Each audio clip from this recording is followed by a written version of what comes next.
In the spirit of reconciliation, I acknowledge the traditional custodians of country throughout Australia and their connections to land, sea and community. I pay my respects to their elders past and present and extend that respect to all Aboriginal and Torres Strait Island peoples today. Welcome to Totally Lit, the podcast celebrating reading, writing and creating literature. I'm your host, Ky Garvey. Thank you for listening. Belinda Topan, welcome to Totally Lit. I'm so excited to have you join me today. Thank you so much for having me. I must admit, this is like my very first podcast interview. So I've never done one of these before, so I'm excited. I'll be gentle. Well, then we'll get the hot iron afterwards.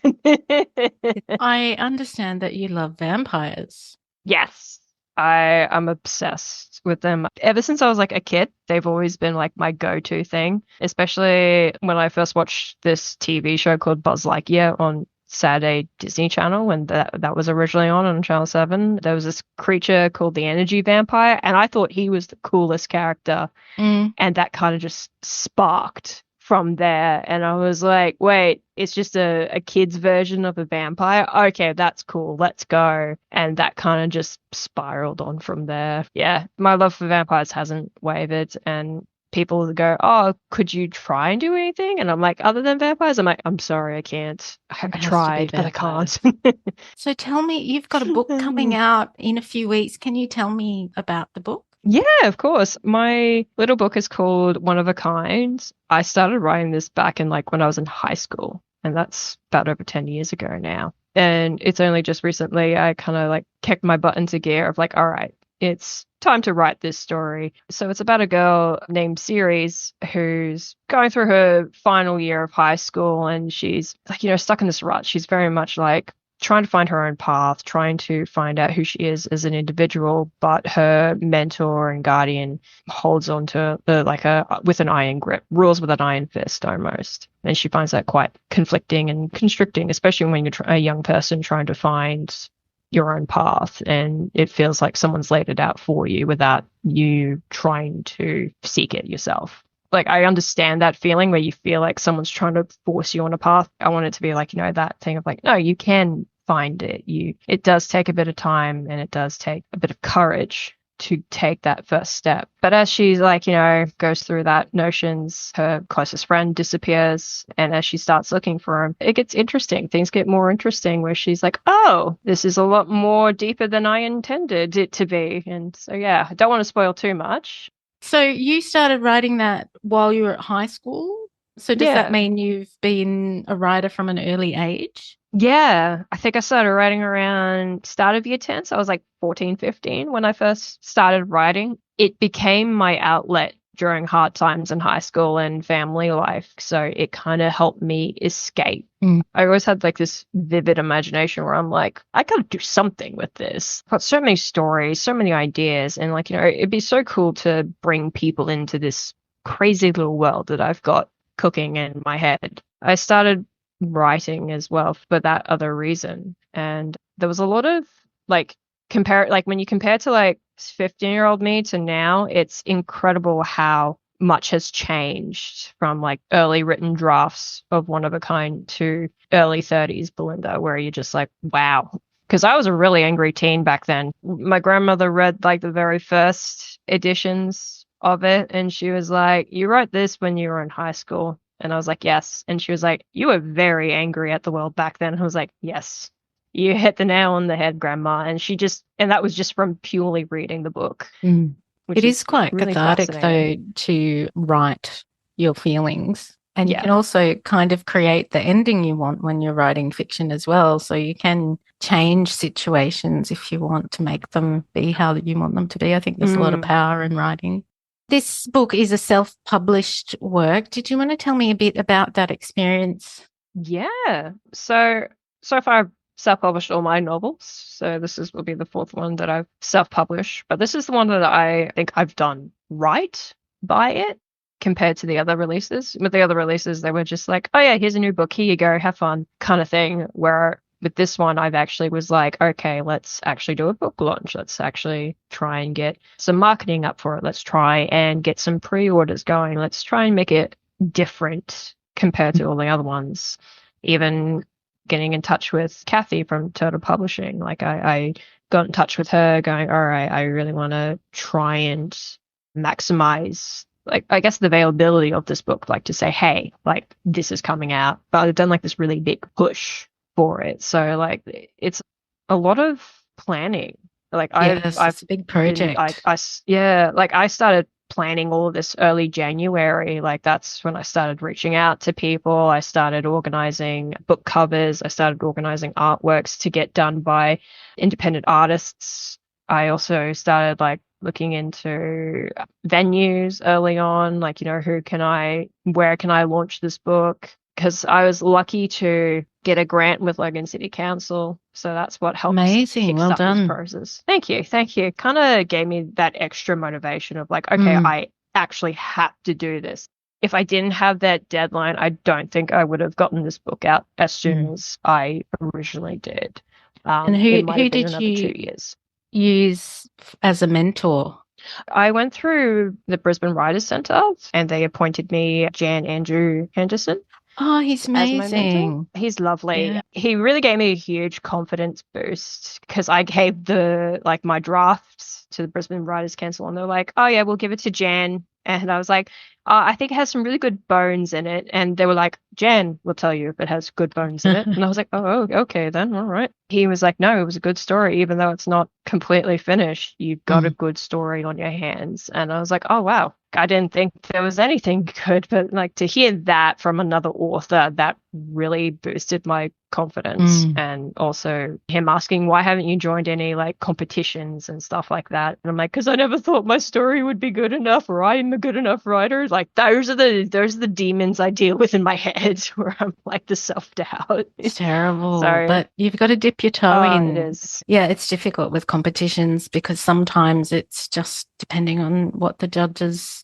are looking Yeah, for. personal And if, preferences. yeah, and I find with competitions, the deadlines just fly by because I'm so busy. Like, oh, I really need to No, set some understandable. goals for next year to enter some competitions and get some more writing credit. Yeah. But yeah, it is a good way to get your name out there as well if you can win a few competitions. So do it, Belinda. 100%. Thank you. I've applied for the Aurealis Award. So I've Amazing. thrown in for that. So first competition, we'll do this one. And then when I look at the other ones, I'm like, do I even match the criteria for this? Because One of a Kind's 33,000 words. It's a novella. Mm. Or like, so it's not really classified as a novel, so to speak, because of how small it is. So Did you, like, when you were going through, did you do like a project plan of how it would look, or how did you approach the task of, okay, I have my manuscript, it's ready to be published. These are the steps I need to take. I kind of just winged it, really. I didn't have anything written out. I didn't have anything. It was like, all right. In my head, I just started talking to people and I was like, hey, I need a book cover. Can we get this done? Hey, I need an editor. I need some ARC reviewers. Can we get that? It was like, it was kind of like I'll have ARC readers going, but then I'll have the book cover going at the same time. So Mm. it's like, so working on bits and pieces because it's kind of like I don't know how long each would take in regards to that, And as did well as you like pay an editor to do a final edit for you? I got an editor to look over it for me. I did the final edits and then I got some ARC readers to read over and look over the final edits for me, kind of thing, and went through that. Because as much as like I have to admit the editor that I got, oh man, they were brutal. Like absolutely brutal. There was no like, I really liked this. This was really nice. It was just like, get rid of it. Pointless. And I was like, oh, I definitely don't want you back, kind of thing. Like they were just like straight to the point, cutthroat. Unlike the previous editor I had for Living with Vampires, who was absolutely delightful, where she was like, that made me chuckle. And I'm like, okay. It's like, I like those little tidbits because it's like, I understand you want to be professional, but also at the same time, it's a little bit of niceness goes a long way for Yeah. me. Publishing is a interesting industry, and in that if somebody doesn't like it, they will tell you exactly what they don't like about it. Yeah, exactly. But it is Exactly. nice when someone tells you they love something as well. But I think too, with a body of work, you want your editor to be precise in Mhm. terms of that you want all the typos gone and you want the Yeah. grammar to be correct and the structure. Like if they're going to guide you on, okay, this part doesn't quite work, or maybe it needs to go here, you really want someone who can guide you professionally so it works and it sells, really. Yeah. And you were quite creative with your marketing. Did you want to share with me a little bit about your pre-order pack that you put together?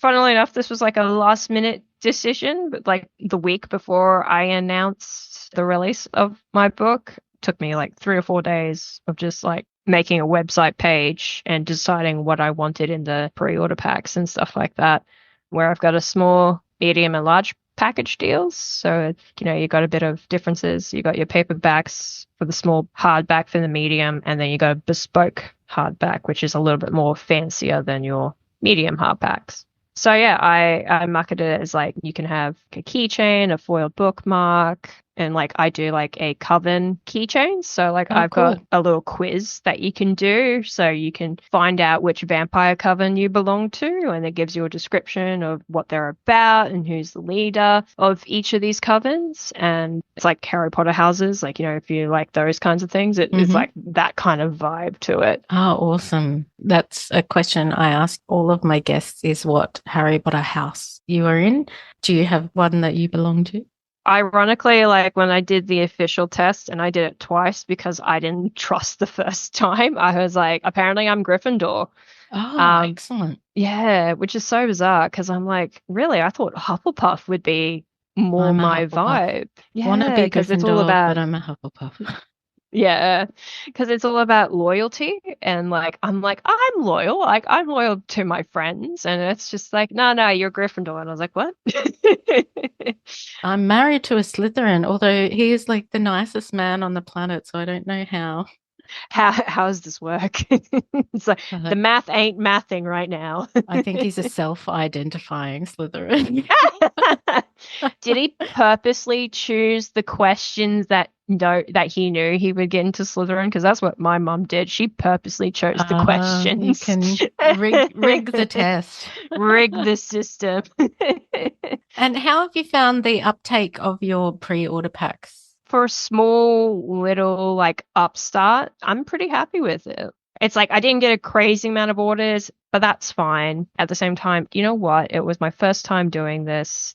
I think it was a success just even making a sale. Like, that's so cool. Like someone is actually genuinely interested in wanting a copy of this, and putting it all together is just really cool. Like getting all the bits and pieces, getting the keychains Mhm. and like the bookmarks are just pretty to look at. So I can't wait because I'm going to do a video of like, Mhm. let's pack the pre-orders together. Are Yeah. you using social media to spread the Mhm. word? Yeah, 100%. And what about distribution? How will you be distributing? Two of the pre-orders are from over interstate, so I'll be sending them via post, but the others are all here locally. So on the day of my book launch, they will be getting their own copy. Ones who order the collector's boxes with the special pre-order packs, they're going to be handed out on the day Mhm. of the release, which is on the 27th of October. So they're going to get their special hardback and their own special keychain and a signed, dedicated copy to them. Yeah. And will you be listing on Amazon or where can people buy the book? People can buy from Amazon as well as directly from me. When they buy directly from me, they get a signed copy. And will you be trying to stock it in local bookshops as well? Yeah, that's the next stage of the plan as well. I'm going to be doing that. I'm also going to be attending the book festival on the 2nd of November as well. Oh, That's the happening. Logan Book Fest. Yeah, sorry, Logan Book Fest and the Collectors Market as well. That's happening on the 30th of November to the 1st of December. So that's another convention I'm going to. If people would like to pre-order one of your special packs, where can they go to do that? Unfortunately, they're run out, so I had a cutoff Oh, date. cool. That's Yes. good. So there was actually a cutoff date. So that's what Mm, I mean. It's like once the date's over, that's it. It's gone kind of thing. They can still order a normal paperback from yep. me and they'll get a nice little foiled bookmark with it. But unfortunately, yeah, that was July to the end of August. You have your chance to grab a thing. So once it's gone, kind And of. if people want to follow you on social media, is it just Belinda Topan? Yeah, yeah. Great. TikTok, Instagram, and Facebook. And your website? Also, belindatopan.com.au. Fantastic. And you can do the quiz there too as well. The quiz is on the Oh, homepage. You cool. I might just go got to do scroll down. the quiz and find out what coven I'm in. Hell yeah, I would love to know. Definitely let me know. And what are you working on in the future? Have you got something else I you're working do. on? So I'm working on the audio book version for One of a Kind. So that's in the works. That's But I'm exciting. Yeah, it's a lot of fun voicing it myself. I did some vocal training. I kind of learned how to manage my voice, which is a lot of fun. Really need to do that. Sorry, listeners.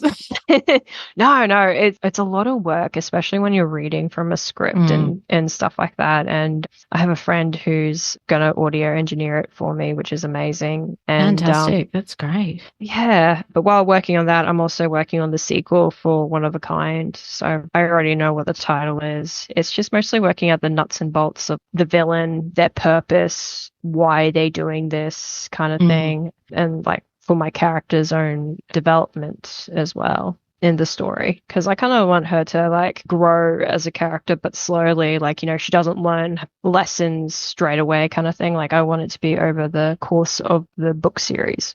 That's like, I want to write a book, but I don't know what's going to happen. And I get a bit Yeah. caught up in worrying about, I don't know what the ending is yet. And I really need to just sit down and write it, and the Mm. ending will come to me along the way. But that is the thing that holds me up the most with my writing. Like, picture books are easy, short Yeah. stories I'm fine with, but I'm like, I really want a novel. I've got this idea in my head, but I don't know the outcome. And I keep Mm. not starting.